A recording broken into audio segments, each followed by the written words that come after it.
From ABC News headquarters in New York City, it's Sunday. Good morning, America. And it is a good Sunday. That Powerball jackpot, $748 million right now. After we didn't win. Yeah. After we didn't win. Spider-Man is just crushing it. Good morning, America. It is good to see you. It's good to see Rhiannon here at the desk as well. We've got a lot of news here this morning, including that deadly shooting at an In-N-Out burger spot in Idaho. At least 3 people were killed, including the gunman, so we're following. Yeah, also the cyber attacks on water systems are growing. Sources telling us 7 states have now been hit. We'll have details on that just ahead. But we do begin with the wildfires in the Pacific Northwest. Flames ripping through homes overnight in Washington state. ABC's Alex Stone joins us now from Spokane. Alex, good morning. Whit, good morning. It has been a very long night for firefighters here, and they worry what they're going to find now that the sun has come up. They know that they have lost homes overnight, but they don't yet know how many. The wind has been pushing these flames here. Overnight in Washington, entire blocks of homes seen burning. Firefighters unable to battle the flames in these neighborhoods, focusing instead on getting residents out. It's a tragedy what we're seeing over there. When the sun rises in the morning, I think we're going to be in shock to see some of the scenes that emerge out of there. Residents under evacuation orders, lines of cars backed up as people try to get out. Over there is the fire that can potentially take everything that we worked for. The local sports complex completely engulfed. A towering plume of smoke over Spokane as flames moved around the metro area. 3 separate fires burning at the same time, all pushed by strong wind. The governor declaring a state of emergency, issuing a burn ban through September. Our state's facing a very serious situation with multiple fires. Our hearts go out to Washingtonians who are losing their homes and being evacuated. And activating the National Guard to support firefighters. Spokane seeing massive plumes of smoke billowing over mountains and neighborhoods. Thick gray clouds covering the skies as air crews desperately try to combat the flames from above. The destructive inferno fueled by hot, dry, and windy conditions. A lot of wind. A lot of influx. Threatening at least 5,000 structures, scorching entire homes in its path, and leaving over 25,000 customers in the state without power this morning. Officials say there are at least 5 complex fires burning, more than 250,000 acres combined statewide. The Maudrite fire scorching more than 40,000 acres, only 19% contained and more than 600 firefighters deployed. Wildfires erupting across the West, at least 30 fires raging in Oregon, more than half the state facing severe drought conditions in what could be the state's worst wildfire season on record. The Roe Creek Complex fire there blazing through more than 300,000 acres, just 55% contained. And with firefighters are hoping they're going to get a bit of a break today. It is cooler. The high today only going to be around 75 degrees. Clouds are in the forecast and a lot less wind. But the damage here has already been done. Whit? It sure has a ways to go there. Alex Stone, thank you. Let's get right to Samara Theodore with more on the forecast and these fire conditions. Samara. Yeah, there's still some pretty bad conditions out there because we have so much dry brush. Now, what you're looking at is the red flag warning. This is an environment that is primed for wildfires, strong wind gusts, very dry conditions, and the fires can spread rapidly. That includes parts of Idaho, Wyoming, up to Billings, Glasgow, Great Falls. So please be mindful of that. Where we really start to see this rev up is the critical fire danger zones, and that includes Great Falls, Bozeman, Idaho Falls, into the upper Midwest, parts of the Intermountain West, humidity down to 5%. You see that? Wind gusts up to 40 miles per hour, extremely dry brush. And you know what's not helping that dry brush? The heat that we're seeing out there. We have extreme heat warnings and heat advisories for much of the West. We'll look deeper into just how hot it's going to be and for how long coming up. For now, Gio, back to you. Yeah, that heat is very concerning. Okay, Samara, thank you so much. Now to that deadly shooting in Idaho. At an In-N-Out burger restaurant, multiple people were killed and injured. ABC's Jacqueline Lee is following this story for us. And Jacqueline, we're learning that the shooter is also among the dead. That's right, Gio. Good morning. An absolutely terrifying afternoon for everyone around that area. Authorities saying multiple people taken to the hospital, but they do want to assure everyone that there is no threat to the community. Guns are drawn. Overnight, a deadly shooting in Idaho. What happened? What's happening? Shoot. Go. Just go. Go. Multiple people killed after a gunman opened fire at an In-N-Out burger joint in Twin Falls. We're getting inundated with calls, reports of multiple people down. The chaos erupting around 2:30 in the afternoon Saturday. Oh my God.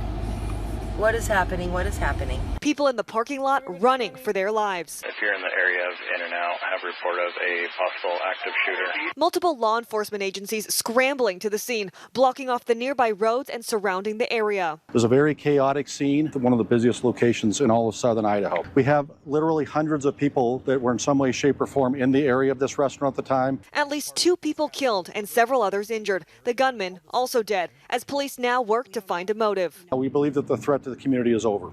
The suspected shooter in this incident is deceased. Among the victims, an employee who worked at the store. In-N-Out's president sharing the news in a statement online, writing, "My heart is broken. We lost one of our beautiful associates tonight. She was taking care of our most important asset, our customers, and her life was taken." The Twin Falls Police Department also saying in a statement that first responders are continuing to process the scene and investigate a motive. Rhiannon. Just heartbreaking. Jacqueline Lee, thank you for that update there. And now to a possible breakthrough involving the war with Iran. President Trump canceling a planned attack this weekend, pointing to some progress in talks. ABC's Matt Rivers joins us now with the latest overnight from Amman, Jordan. Good morning, Matt. Good morning, Rhiannon. After an incredibly tense few days in this part of the world, many here breathing a sigh of relief this morning after that supposed escalation has been called off, at least for now. This morning, a major about-face after weeks of escalating tensions between the U.S. and Iran, Trump halting planned attacks after officials warned that he was considering an intense attack on energy targets, which could have begun this weekend. Overnight, writing online, "I have agreed to cancel the attack, subject to being able to rapidly make a deal." Adding, the perimeters of a deal has been agreed to. This would include the immediate, complete, and total opening of the Hormuz Strait and an end to Iran's nuclear threat. Trump also saying Israel is on board. But it's still unclear what exactly, if anything, has been agreed to. And Iran is yet to comment on the potential agreement. It comes after days of back-and-forth attacks and threats between the two nations. Just Friday, Trump saying this of Iran. We'll be hitting them very hard. And, at some point they're going to say, we just can't take it anymore.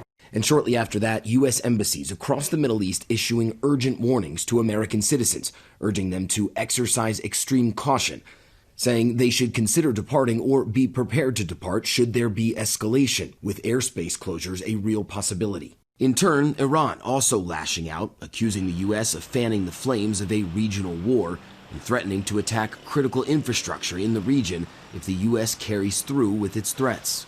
2 tankers in the Strait of Hormuz targeted with incoming fire Saturday, according to the British Maritime Safety Agency, as Trump repeatedly says its opening needs to be a part of any agreement. Now, we have just seen a report from Iranian state media saying that no deal to reopen the Strait of Hormuz has been reached, so it's really unclear at this moment what exactly has been agreed to, Whit, but certainly we're going to be finding out more as we go through the day. Whit. All right, Matt Rivers for us. We appreciate it. New details this morning on the cyber attacks hitting American water systems. Sources telling ABC News 7 states have now been targeted and that Iran could be involved. Christiane Cordero joins us now with the latest. Christiane, good morning.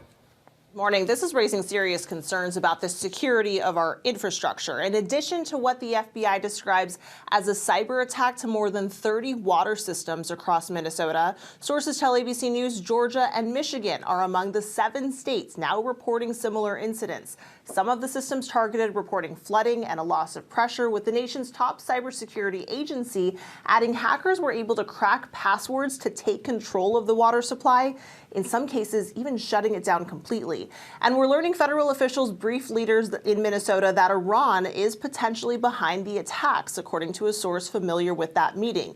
Investigators note the hackers haven't asked for a ransom, leading them to believe the intent is specifically to disrupt service. It comes as the war with Iran Iran enters its 6th month with escalating back and forth threats to civilian infrastructure. But President Trump on Friday dismissed the possibility of Iranian involvement, instead blaming Minnesota Governor Tim Walz without elaborating. Walz responding on social media, quote, "Trump knows exactly who is responsible for this attack, alleging it further illustrates there's no plan to win a war with Iran." Cybersecurity officials are urging local water companies now to ramp up their security by changing passwords and taking their systems offline.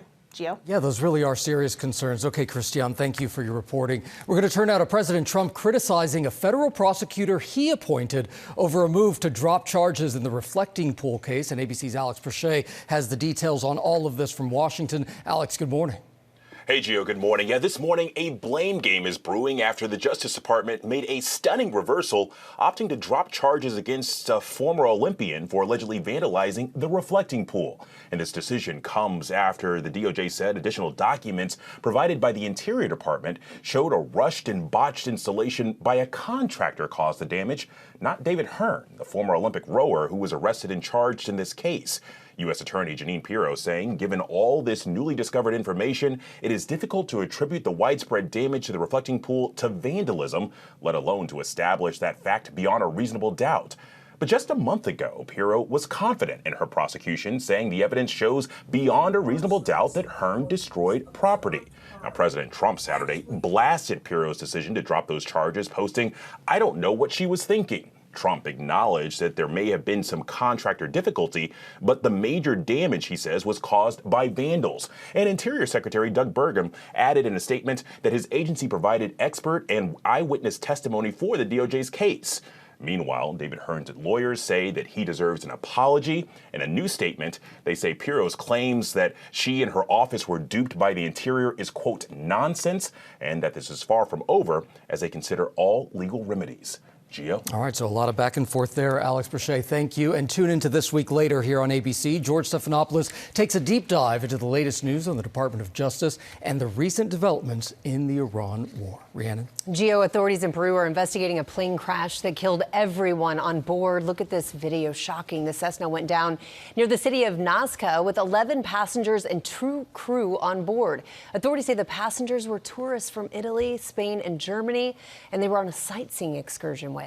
Rhiannon, now to the cost of borrowing to buy a home as mortgage rates hit a new high for the year. ABC's Andrew Dymburt joins us now. So, Andrew, what does this mean for potential home buyers? Good morning. Hey, good morning, guys. Basically, if you've been waiting for mortgage rates to come down before buying a home, you're going to have to wait a bit longer here. The average rate on a 30-year fixed-rate mortgage climbed this week to 6.66%. That's the highest level in a year and the 4th straight weekly increase. According to Freddie Mac, rates on 15-year loans also moved higher, topping 6%.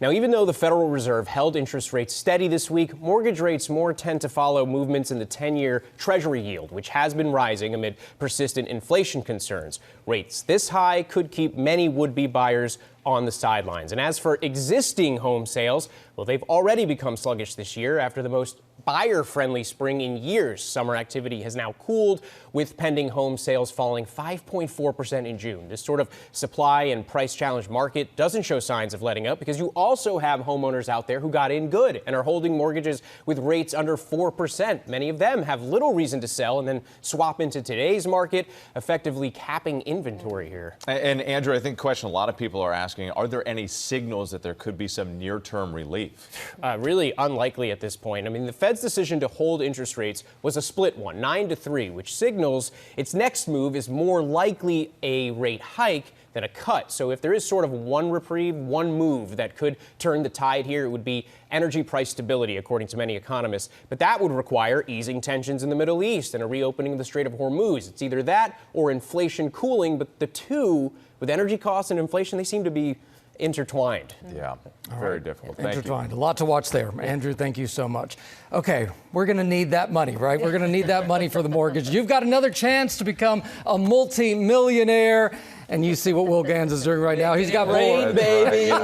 That growing jackpot. It is still growing, Will. I might be making it rain on Monday if I'm the lucky Powerball winner. Listen, Sonny and Cher would say the beat goes on. Tina Turner would say big wheels keep on turning. And that's the tune that Powerball players are singing this morning as the jackpot rolls over again with no grand prize winners following Saturday night's drawing. So maybe not $707 million, but one lucky person in Virginia did win $2 million. I'll take it. After yesterday's drawing. Now, as we count down to Monday night's drawing, the jackpot has grown to an estimated $748 million.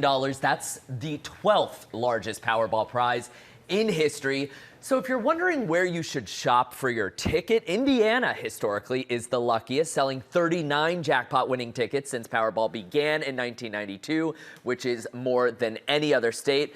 However, with this current jackpot, which no one has won since May 2nd, California's starting to feel like the place to be. Last night's drawing made not one, not two, but three Californians match 5 winners. Each of them took home $1 million each. Booking my flight. That's right. Indiana. It's an investment, but it might be worth it. You go to Indiana and plane tickets, lottery tickets. Yeah, exactly. Thank you so much, Will. Yeah. Yes. Okay, so we didn't win the lottery, but here's something that's going to make you smile. In California, top dogs made a splash at the 10th annual Dog Surfing Championships. Look at this.